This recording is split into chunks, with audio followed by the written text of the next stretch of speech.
ಹಸಿರು ಹುಲ್ಲಿನ ಮೇಲೆ ಕುಳ್ಳಿರಿಸಿದ ರಾಜನ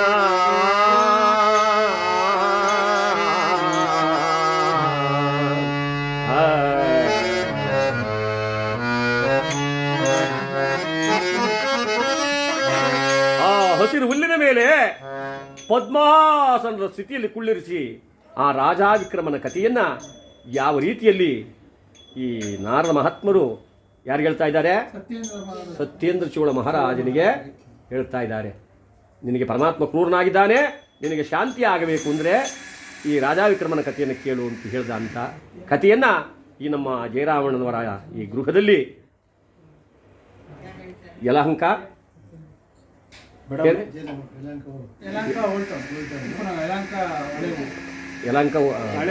ಹಳೆ ಊರಿದು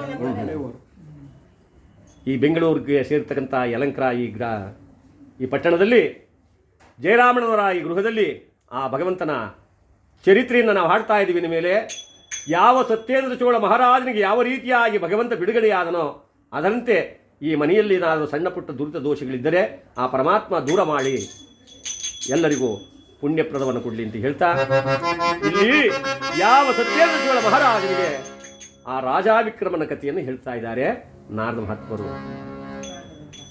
ಕೇಳು. ದರೆಯೊಳು ಉಜ್ಜಯಿನಿಪುರವೋ,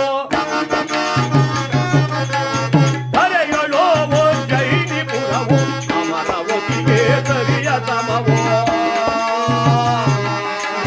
ಧೀರ ನೆನೆಸಿ ಮೆರೆಯುತ್ತೆ ರಾಜವಿಕ್ರಮನೋ.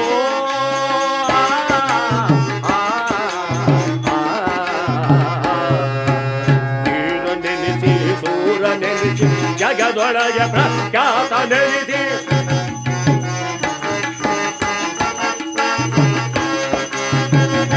ನೆನೆಸಿ ಸೂರ ನೆನೆಸಿ ಜಗದೊಳಗೆ ಪ್ರಖ್ಯಾತ.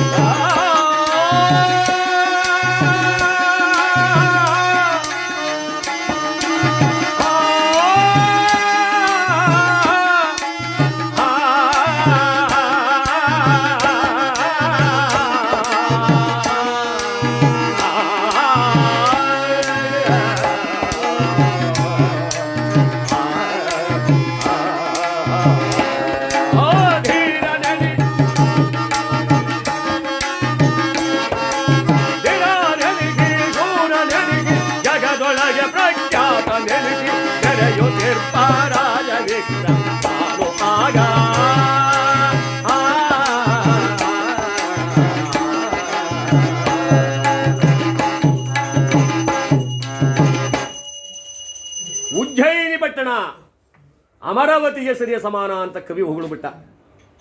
ನೋಡಿ, ಈ ಭೂಲೋಕದಲ್ಲಿರ್ತಕ್ಕಂಥ ಉಜ್ಜಯಿನಿ ಪಟ್ಟಣವನ್ನ ದೇವಲೋಕಕ್ಕೆ ಸಮಾನವಾದ್ದು, ಸ್ವರ್ಗಲೋಕಕ್ಕೆ ಸಮಾನವಾದ್ದು, ದೇವಾನುದೇವತೆಗಳು ವಾಸ ಮಾಡ್ತಕ್ಕಂಥ ಸ್ವರ್ಗಲೋಕಕ್ಕೆ ಸಮಾನವಾದ್ದು ಅಂದ ಮೇಲೆ ಆ ಉಜ್ಜಯಿನಿ ಪಟ್ಟಣ ಯಾವ ರೀತಿ ಇತ್ತು ಅಂತ ನಾವು ತಿಳ್ಕೋಬೇಕು. ಎತ್ತರವಾದ ಸೌಧಗಳು, ಗುಡಿ ಗೋಪುರಗಳು, ಎಲ್ಲಿ ನೋಡಿದ್ರು ಘಂಟಾನಾದಗಳು, ಆನಂದಮಯವಾಗಿರ್ತಕ್ಕಂಥ ಪಟ್ಟಣ ಆ ಉಜ್ಜಯಿನಿ ಪಟ್ಟಣವನ್ನ ಯಾವ ರಾಜ ವಿಕ್ರಮ ತಾನು ರಾಜ್ಯಭಾರ ಮಾಡ್ತಾ ಇದ್ದಾನೆ. ಈತನು ದತ್ತಾದೇವಿಯ ಕುವರ, ವರಕಾಳಿ ದೇವತೆಯಿಂದ ಚಂದ್ರಾಯುಧನ ಪಡೆದಿದ್ದಾನೆ. ಚೌಷಷ್ಟಿ ವಿದ್ಯೆದೋ ಸದ್ಗುಣ ಸಂಪನ್ನ, ಅಂದರೆ 64 ಬಗೆಯ ವಿದ್ಯೆಯನ್ನು ಕಲಿತವರಲ್ಲಿ ಈ ಕಲಿಯುಗದಲ್ಲಿ ರಾಜಾವಿಕ್ರಮನೇ ಮೊದಲಿಗ. ಒಂದಲ್ಲ ಎರಡಲ್ಲ, ಬಿಲ್ಲು ವಿದ್ಯೆ, ಖಡ್ಗವಿದ್ಯೆ, ಗದಾವಿದ್ಯೆ, ದೀಪಕಮಾಲ ರಾಗ, ಪರಕಾಯ ಪ್ರವೇಶ, ಈ ರೀತಿಯಾದಂಥ ವಿದ್ಯೆಗಳಲ್ಲಿ 64 ಬಗೆಯ ವಿದ್ಯೆಯನ್ನು ಕಲಿತಿದ್ದ. ವರಕಾಳಿ ದೇವತೆಯನ್ನು ಪ್ರತ್ಯಕ್ಷ ಮಾಡಿಕೊಂಡು ವರವನ್ನು ಪಡೆದಿದ್ದ. ಅಂತಹ ಮಹಾನುಭಾವನಿಗೆ ಆ ಮಹತಾಯಿ ವರ ಕೊಟ್ಟಿದ್ದಂತೆ, ಸದಾ ಕಾಲದಲ್ಲಿಯೂ ನಿನ್ನ ಬಳಿ ಬೇತಾಳ ಸಹಾಯಕ್ಕಾಗಿರ್ತಾನೆ ಹೋಗು.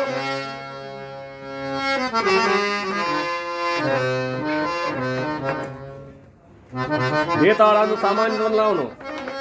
ಎಂತಹ ಅಗಾಧವಾದ ಕೆಲಸವನ್ನಾದರೂ ಅವನು ಕ್ಷಣ ಮಾತ್ರದಲ್ಲಿ ಮಾಡ್ತಕ್ಕಂಥ ಶಕ್ತಿ ಉಳ್ಳವನು ಬೇತಾಳ ಅಂದರೆ. ಈಗ ಯಾರನ್ನಾರು ಆಡ್ಕೊಳಕ್ಕೆ ಸಲುವಾಗಿ ಯಾಕೋ ಬ್ಯಾತಾಳ ಆಗಬಿಟ್ಟಕೊಡು ಅಂತ, ಆ ಬ್ಯಾತಾಳ ಅಲ್ಲ, ಮಹಾಬಲಶಾಲಿ ಆಗ್ತಕ್ಕಂಥವನು ಬೇತಾಳ.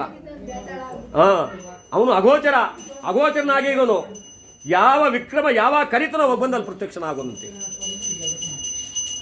ದೇವಾನುದೇವತೆಗಳಿಗೂ ವಿಕ್ರಮ ಮಹಾರಾಜನಿಗೂ ನಂಟಿತ್ತು. ದೇವೇಂದ್ರ ರತ್ನಖಚಿತವಾದ ಸಿಂಹಾಸನವನ್ನು ವಿಶ್ವಕರ್ಮನಿಂದ ನಿರ್ಮಾಣ ಮಾಡಿ ಈ ರಾಜಾವಿಕ್ರಮನು ಕೊಟ್ಟು ಕಳಿಸ್ತಾ, ಹೋಗು ಭೂಲೋಕದಲ್ಲಿ ನೀನು 1000 ವರ್ಷ ಈ ಸಿಂಹಾಸನದಲ್ಲಿ ಕುಂತ್ಕೊಂಡು ರಾಜಭಾರ ಮಾಡು. ಈ ಬಟ್ಟಿ ಅಂತಕ್ಕಂಥ ಮಂತ್ರಿ ಇದ್ದ, ಅದಕ್ಕೋಸ್ಕರ ಇವನಿಗೆ ಬಟ್ಟಿ ವಿಕ್ರಮ ಅಂತಲೂ ಒಂದು ಹೆಸರು ಹೇಳ್ತಾರೆ. ರಾಜಾ ವಿಕ್ರಮ ಅಥವಾ ಬಟ್ಟಿ ವಿಕ್ರಮ. ಮಂತ್ರಿಗಳನ್ನ ಸಮಾಲೋಚನೆ ಮಾಡ್ತಾ ಇದ್ದಾನೆ ಮಹಾರಾಜ ವಿಕ್ರಮ.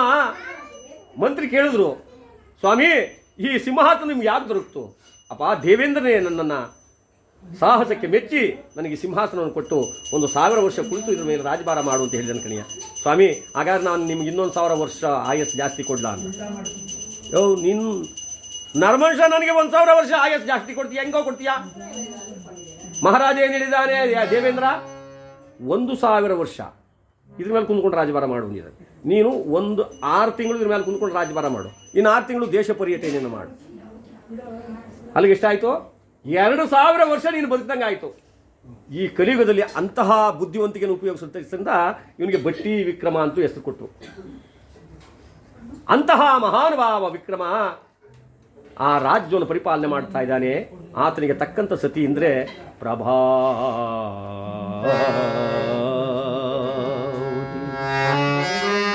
ಹೆಸರಿಗೆ ಪ್ರಭೆ ಅಲ್ಲ, ಹೆಸರಿನಷ್ಟೇ ಪ್ರಭೆ ಉಳ್ಳವು, ಅಷ್ಟೇ ರೂಪವತಿಯು, ಅಷ್ಟೇ ಗುಣವತಿಯು, ಅಷ್ಟೇ ಪತಿವ್ರತ ಶಿರೋಮಣಿ ಎನಿಸಿಕೊಂಡಿರ್ತಕ್ಕಂಥ ಪ್ರಭಾವತಿ ದೇವಿ ದಿನನಿತ್ಯವೂ ತನ್ನ ಪತಿಗೋಸ್ಕರ, ತನ್ನ ನಾಡಿಗೋಸ್ಕರ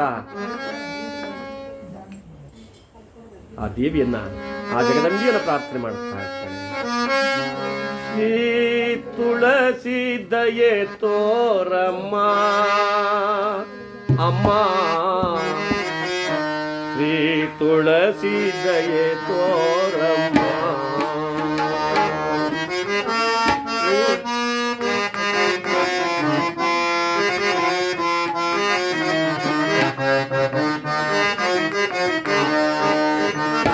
ತುಳಸಿ ದಯೆ ತೋರಮ್ಮ ಅಮ್ಮ, ಶ್ರೀ ತುಳಸಿ ದಯೆ ತೋರಮ್ಮ. ಹರಿಶಿನ ಕುಂಕುಮ ಸೌಭಾಗ್ಯ ನೀಡಮ್ಮ.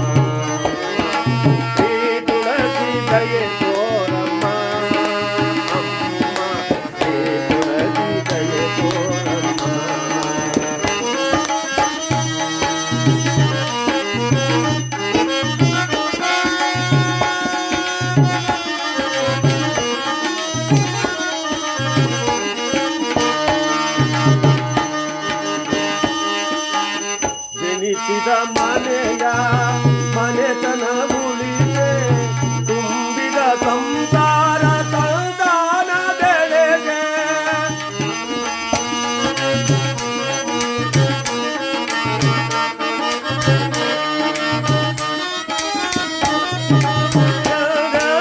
ಇರುವಂತೆ ಅರಸಮ್ಮ ತುಳಸಿ,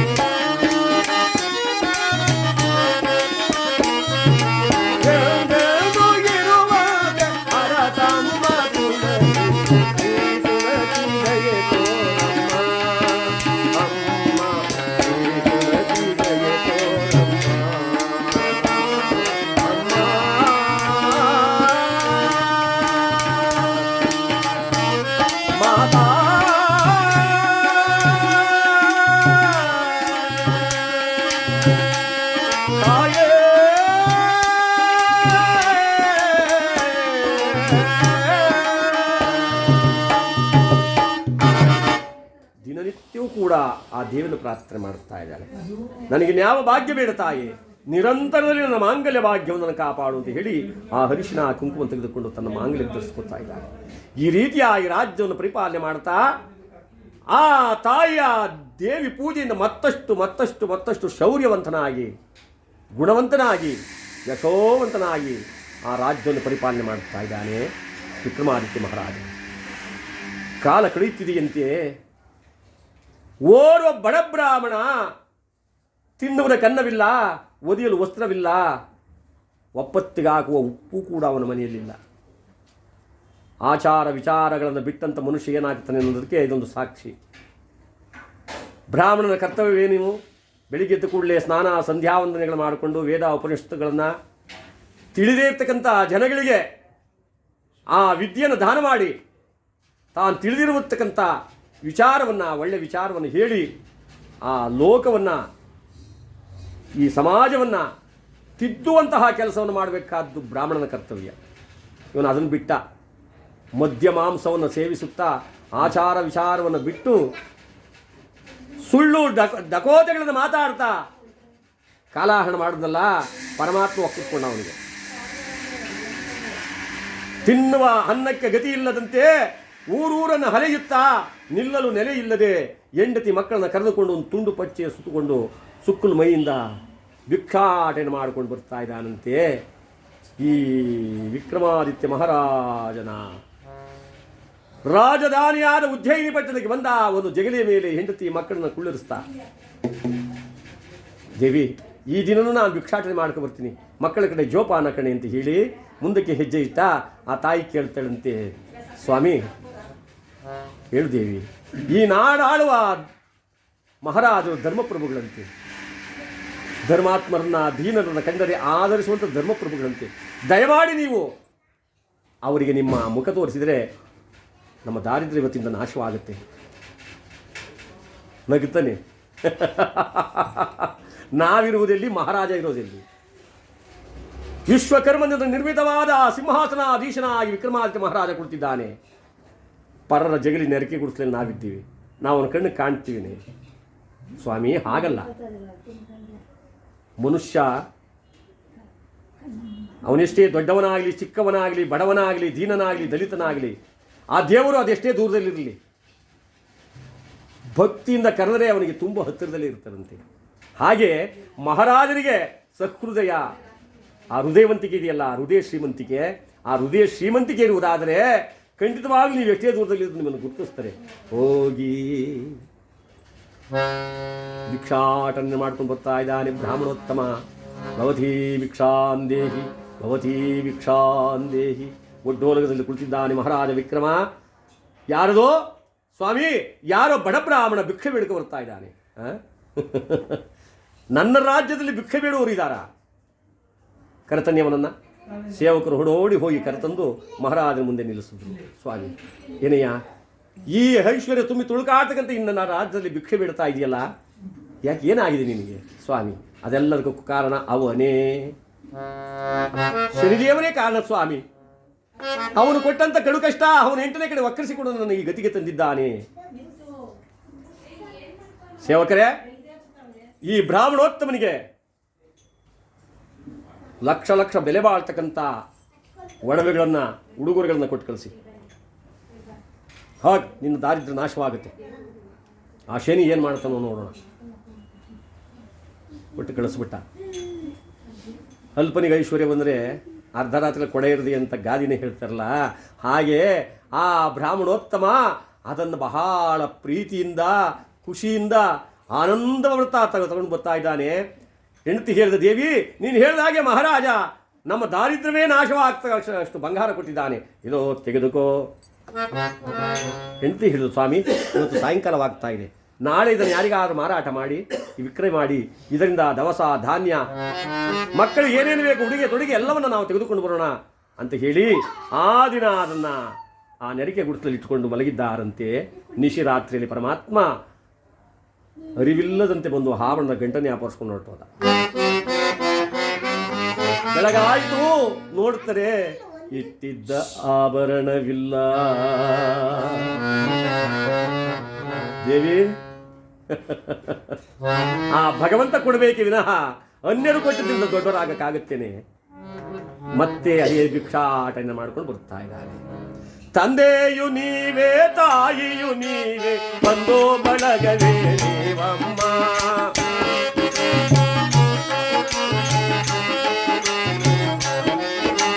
ತಂದೆಯು ನೀವೇ, ತಾಯಿಯು ನೀವೇ, ಬಂಧು ಬಳಗವು ನೀವಮ್ಮ. ಮುನ್ನ ನಿಮ್ಮ ಹರಸಿವ ಮೇಸುವ ಅನ್ನವ ಕೊಡಿತಾಯೇ ಅನ್ನ.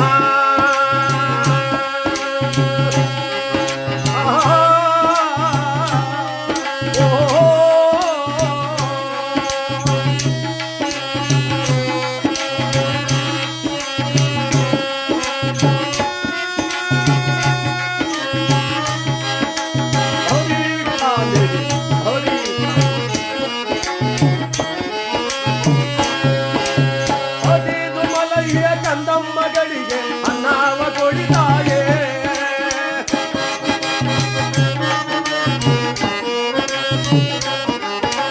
ಹಸಿದು ಮಲಗಿಗ ಕಂದಮ್ಮಗಳಿಗೆ ಅನ್ನವ ಕೊಡಿತಾಯೇ. ಅನ್ನವ ಕೊಟ್ಟು ಪುಣ್ಯವ ನೀವು, ಅನ್ನವ ಕೊಟ್ಟು ಪುಣ್ಯವ ನೀವು ಬೆಳೆಯುತ್ತಾಯಮ್ಮ.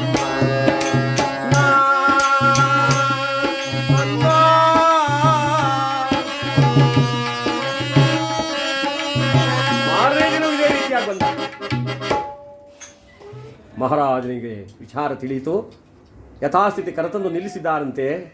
ಕೈ ಮುಗಿದು ನಿಂತುಕೊಂಡ ಬ್ರಾಹ್ಮಣ, ಏನಯ್ಯ ಕೊಟ್ಟದ್ದನ್ನು ತೆಗೆದುಕೊಂಡು ಬಚ್ಚಿಟ್ಬಿಟ್ಟು ಮತ್ತೆ ಬಂದಿದೆಯಲ್ಲ, ನಿನ್ನ ನಾಚಿಕೆ ಆಗಲ್ವ ಸ್ವಾಮಿ?